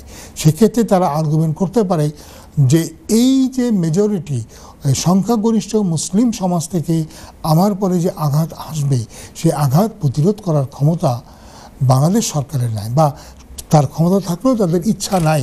কারণ সরকারের মধ্যে যারা আছে তাদের একটা বিরাট অংশ হয়তো এই সুন্নি মুসলমানদের সাথে সাথে নেবে। আবার একই রকমভাবে যদি আপনি বলেন নাস্তিক, যারা নাস্তিক তারাও কিন্তু বলতে পারে ধর্মের জন্য তারা পারসিকিউটেড হচ্ছে। তারা নাস্তিক যে আল্লাহ খোদায় বিশ্বাস করে না, এবং যিনি হয়তো আল্লাহ খোদা বা রসুলকে নিয়ে অনেক ধরনের কথাবার্তা বলেন, লেখেন, তিনিও কিন্তু একটা হুমকির সম্মুখীন হতে পারেন। সেক্ষেত্রে প্রশ্ন হচ্ছে যে রাষ্ট্র থেকে সে প্রোটেকশন পাবে কিনা। রাষ্ট্র হয়তো তার বিরুদ্ধে কোনো ব্যবস্থা নাও নিতে পারে, কারণ রাষ্ট্র তো এথিস্টদেরও তো রাষ্ট্র আসতো সবার জন্যে, কিন্তু যেটা হতে পারে সাধারণ মুসলিম জনগণের একটা অংশ যারা অতিমাত্রায় কনজারভেটিভ, তাদের কাছ থেকে কিন্তু আপনার রিস্ক থাকতে পারে।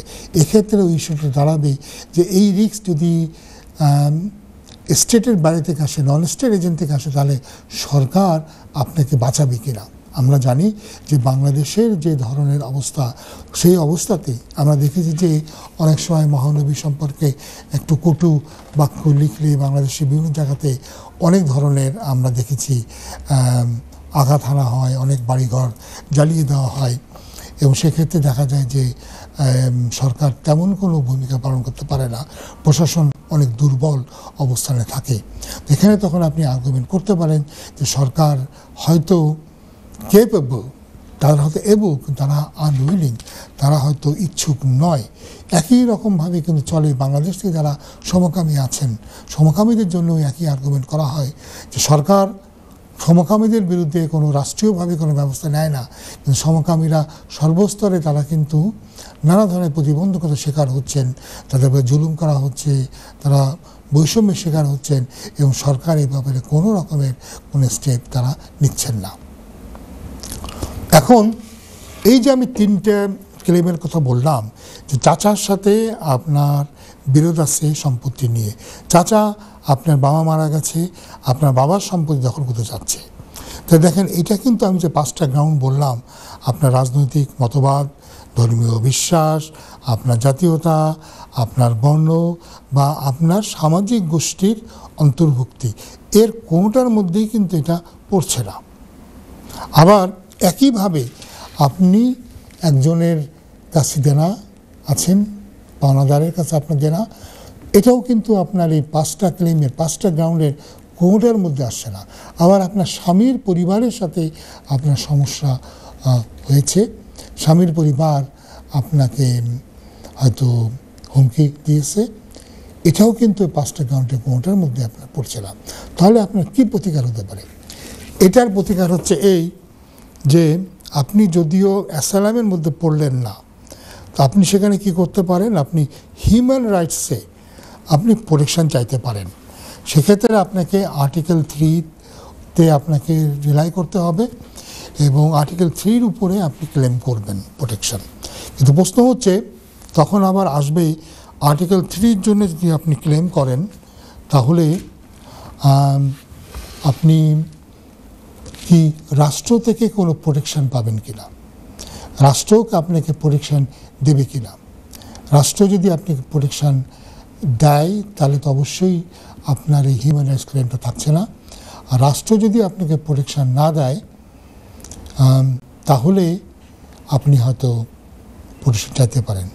অধিকাংশ ক্ষেত্রেই কিন্তু আপনি দেখবেন যে তারা বলবে, হোম অফিস বলবে রাষ্ট্র আপনাকে প্রোটেকশন দিতে পারে।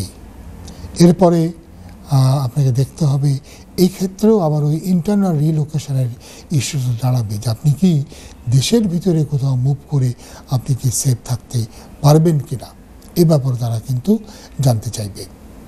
তো তাহলে আপনি দেখেন অ্যাসাইলাম ক্লেমটা আমরা যতটা সহজ বলে মনে করছি অতটা সহজ নয়, এবং অ্যাসাইলাম ক্লেম ফেল করলে এই যে আমরা হিউম্যান রাইটসের কথা বলছি সেটাও কিন্তু ততটা আপনার জন্যে আশাপ্রদ নয়। খুব কম ক্ষেত্রেই এ ধরনের ক্ষেত্রে আপনি আশা করতে পারেন।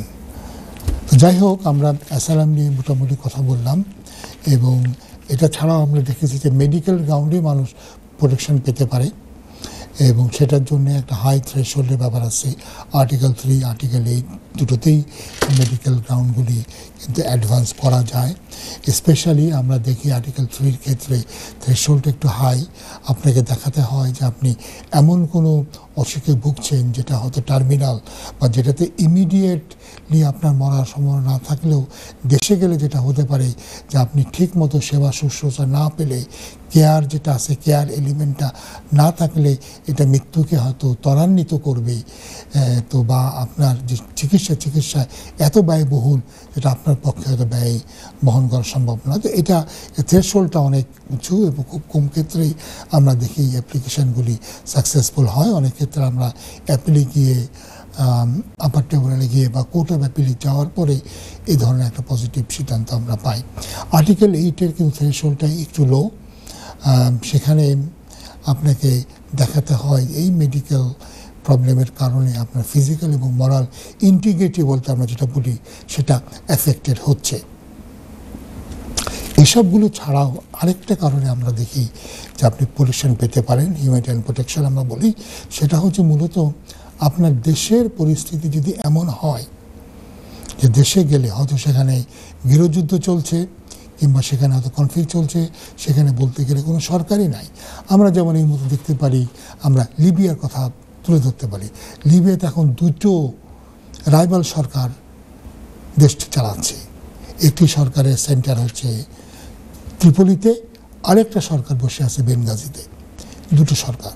তো সেক্ষেত্রে আমরা দেখতে পাই এই মতো যদি কেউ লিবিয়া থেকে আসেন এবং অ্যাসাইলাম ক্লেম করেন, এবং যদি এটা প্রমাণ করা সম্ভব হয় যে উনি লিবিয়া থেকেই এসেছেন, তবে দেখা যায় অধিকাংশ ক্ষেত্রেই তাকে হিউম্যানিটেরিয়ান প্রোটেকশন দেওয়া হয়।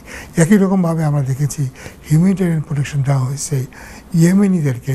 ইয়েমেনে আপনারা সবাই জানেন যে একটা মারাত্মক গৃহযুদ্ধ চলছে, এবং ইয়েমেনিদের উপরে তো আমরা দেখেছি যে মার্কিন যুক্তরাষ্ট্রের সমর্থন পুষ্ট হয়েও আরব দেশগুলো আক্রমণও চালিয়েছিল। ইরান একটা পক্ষকে সাপোর্ট করছে, অন্য দেশগুলি আরেকটা পক্ষকে, বিবাদমান আরেকটা পক্ষকে সাপোর্ট করছে।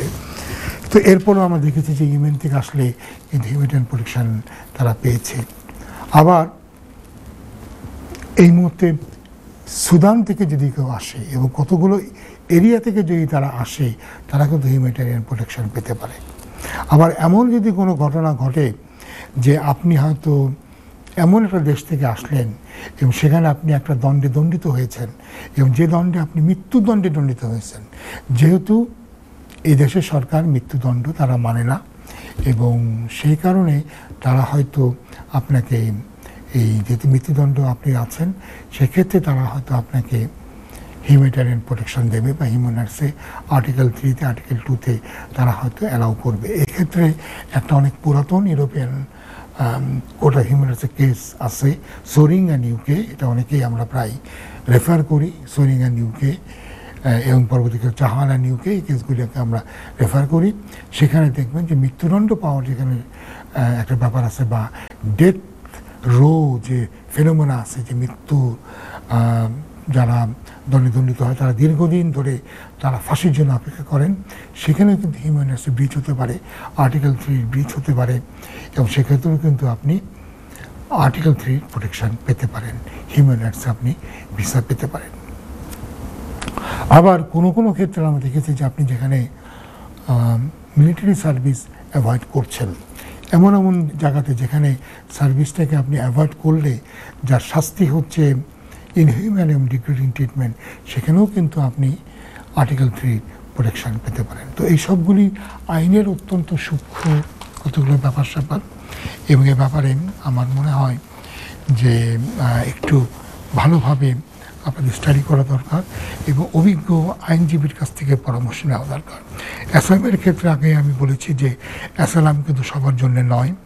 বিশেষ করে আগে অনেকে মনে করতো যে অ্যাসাইলাম করলে একটা ট্যাকটিক্যাল একটা অ্যাডভান্টেজ পাওয়া যাবে, কারণ অ্যাসাইলাম তো ইন্টারভিউ আসতে আসতে 2-3 বছর লেগে যায়, তারপরে সিদ্ধান্ত আসতে আরও 1 বছর, আবার না করলে অ্যাপিল, সব মিলে 5-6 বছর অনায়াসে থাকা যায়। অর্থাৎ 5-6 বছর এসে থাকলাম, ধুমসে কাজ করলাম, অনেক ক্ষেত্রে কাজের অধিকারও থাকে। এটা কিন্তু আসলে আর এখন আগের মতো নয়। আমরা এর আগের অনুষ্ঠানে বলেছি যে অ্যাসাইলাম ক্লেম করলে আমরা দেখছি যে 1 সপ্তাহের মধ্যে স্ক্রিনিং ইন্টারভিউ হচ্ছে এবং 1 মাসের মধ্যেই মেন ইন্টারভিউ হয়ে তার 1-2 সপ্তাহের ভিতরে ডিসিশন হয়ে যাচ্ছে। আর এখন আমরা আজকে যেটা বললাম যে ফার্স্ট ট্র্যাক যে অ্যাপিল সিস্টেমটা হচ্ছে, সেখানেও কিন্তু দেখা যাবে যে ডিসিশন হয়ে যাওয়ার পরে 1.5-2 মাসের মধ্যে পুরো অ্যাপিল প্রসেসটাই শেষ হয়ে যাবে। এবং সরকারের বর্তমান যে পরিকল্পনা আছে যে যখনই আপনি অ্যাপিল রাইট এক্সস্টেড হবেন, যখনই আপনার সমস্ত অ্যাপিল ট্যাপিল করার অধিকার শেষ হয়ে যাচ্ছে, তারা তখনই কিন্তু আপনাকে ধরে পাঠানোর ব্যবস্থা করে দেবে, নতুন করে অ্যাপ্লিকেশন করার সুযোগটা থাকবে না। আজকে আমরা আরও বললাম যে এমনকি অ্যাসাইলাম ক্লেম করে যদি হোম অফিসের সাথে আপনি নিয়মিত যোগাযোগ না মেনটেন করেন, যদি অ্যাড্রেস চেঞ্জ করে ফেলেন, হোম অফিসে না জানান, তাহলেও কিন্তু তারা আপনার ক্লেম উইথড্র হয়ে গেছে বলে মনে করে রাখবে। অ্যাসাইলামের আর একটা বড় ডিসঅ্যাডভান্টেজ হচ্ছে এই, আপনি অ্যাসাইলাম ক্লেম করলে আপনার ফিঙ্গারপ্রিন্ট কিন্তু চলে যায় পৃথিবীর বিভিন্ন দেশে, এবং তখন আপনি কিন্তু ক্লেম করলেও সেই দেশে তারা, যদি আপনি অন্য কোনোভাবে যেতে চান, সে সমস্ত দেশে তারা ইচ্ছা করলে জানতে পারবে যে আপনি ব্রিটেনে অ্যাসাইলাম ক্লেম করেছেন, সেক্ষেত্রে কিন্তু আপনার নর্মাল ভিসা অ্যাপ্লিকেশনটা সাকসেসফুল হবে না। এবং তারা যে কতভাবে এটাকে চেক করে তার নিজেরই আমি একটা প্রমাণ দিচ্ছি। অতি সম্প্রতি আমাদের একজন ক্লায়েন্ট, তিনি ইয়েমেনি বলে তিনি ক্লেম করেছিলেন এবং তিনি সব ডকুমেন্ট সাবমিটও করেছিলেন, কিন্তু হোম অফিস বলল যে তিনি ইয়েমেনি নন, কারণ তাদের কাছে এভিডেন্স আছে যে তিনি আরেকটা দেশ, কৌশলত কাতারি বলে, তিনি আমেরিকাতে 10 বছর আগে আমেরিকাতে ভিজিট ভিসাতে অ্যাপ্লাই করেছিলেন এবং সেই ভিসাটা ডিনাও হয়েছিল। অথচ আজকে এই ভদ্রলোকের কিন্তু তার সব ধরনের পাসপোর্ট সব কিছু আছে, সে প্রমাণ করছে যে সে অন্য একটা দেশের নাগরিক, কিন্তু তার অ্যাপ্লিকেশনটাকে তারা রিফিউজ করে দিচ্ছে এই গ্রাউন্ডে যে সে মিথ্যা কথা বলেছে, সে আদতেই ইয়েমেনির নাগরিক নয়। তাহলে বোঝেন, একজন যদি আমেরিকান এম্বাসিতে অ্যাপ্লাই করে থাকে একটা থার্ড কান্ট্রি থেকে, সেই ইনফরমেশন যদি তাদের কাছে থাকে, তাহলে অন্য দেশগুলির কাছে ব্রিটেনে আপনি অ্যাসাইলাম ক্লেম করেছেন সেই ইনফরমেশনটা কেন থাকবে না? এই জন্যে এই সমস্ত ব্যাপারে হঠকারী কোনো সিদ্ধান্ত আপনি নেবেন না। এবং বিশেষ করে যারা তরুণ আছেন, আমাদের কমিউনিটি যারা তরুণ আছেন, তারা কেন নিজেদের জীবনে প্রথমেই ইমিগ্রেশন হিস্ট্রিটাকে বাজে করে দেবেন? তাদের আরও পুরো যৌবনটাই পড়ে আছে। কত দেশে আপনারা যেতে পারবেন, কানাডা, অস্ট্রেলিয়াতে যেতে পারবেন, ভালো কিছু করতে পারবেন এবং দেশে গিয়ে সেখানে সেটেল হতে পারবেন, বাংলাদেশের ভাবমূর্তি উজ্জ্বল করবেন, বাংলাদেশের নাম উজ্জ্বল করবেন, বাংলাদেশে আপনার ফরেন কারেন্সি পাঠাবেন, নিজের পরিবারের জন্য আপনার কাজে আসবেন, দেশের জন্য কাজে আসবেন। এভাবে হুটফাট করে একটা অ্যাসাইলাম ক্লেম করে নিজের এবং পরিবারের ভবিষ্যৎ অনিশ্চিত করে কোনো লাভ নাই।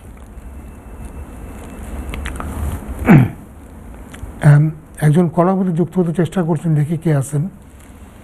Hello caller. হ্যালো, আসসালামু আলাইকুম। ওয়ালাইকুম আসসালাম। জি কলার, বলেন। আমার লাইনটা দেন। আপনি লাইভে কথা বলছেন, বলেন। হ্যালো, আসসালামু আলাইকুম। ওয়ালাইকুম আসসালাম, বলেন ভাইয়া। আমি একটা কথা জিজ্ঞাসা করতে চাই, আমার একটা নাতির আইছে ওদের তো শেয়ার বিষয়। জি। তার বউ হইল, তার ওয়াইফ হইল ও মেইন। জি। এখন আমার নাতির কেয়ারার ইয়ত কাম করে ও ডেলিভারি অ্যাক্সিডেন্ট করছে এই অ্যাক্সিডেন্ট করছে। সরি, আমি যদি আপনার কথাটা বুঝে থাকি যে আপনার নাতির বউ এদেশে কেয়ার ওয়ার্কার ভিসা নিয়ে আসে, আপনার নাতি তার ডিপেন্ডেন্ট, আপনার নাতি তার ডিপেন্ডেন্ট হিসেবে আসে এবং তিনি কাজ করছিলেন ডেলিভারি ম্যান হিসেবে, তার অ্যাক্সিডেন্ট হয়েছে, তাই তো? জি হ্যাঁ, উনি অবশ্যই কম্পেনসেশন আপনি পেতে পারবেন, উনি অবশ্যই ক্লেম করে উনি কম্পেনসেশন পেতে পারবেন। যার কারণে তার অ্যাক্সিডেন্ট হয়েছে তার বিরুদ্ধে উনি মামলা করতে পারবেন। এবং এখানে আরও বিভিন্ন ধরনের আপনার সংস্থা আছে, যেমন ক্রিমিনাল ইনজুরি কম্পেনসেশন বোর্ড আছে, সেখান থেকেও তিনি কিন্তু ড্যামেজেস ক্লেম করতে পারবেন। আমি ওনাকে অ্যাডভাইস করব উনি দ্রুত কোনো কম্পেনসেশন নিয়ে যারা ডিল করে, এই ধরনের সলিসিটার যারা টর্ট ল নিয়ে ডিল করে এবং ক্লেম কম্পেনসেশন নিয়ে ডিল করে, এরকম সলিসিটারের সাথে উনি জন্য যোগাযোগ করে উনি যেন ক্লেমটা করে দেন। আমরা অনুষ্ঠানের মোটামুটি শেষ পর্যায়ে এসে গেছি। আজকের অনুষ্ঠানে আমরা অনেক বিষয়ে আলাপ করলাম। আবার দেখা হবে আপনাদের সাথে সপ্তাহ 2 পরে। ততদিন ভালো থাকুন।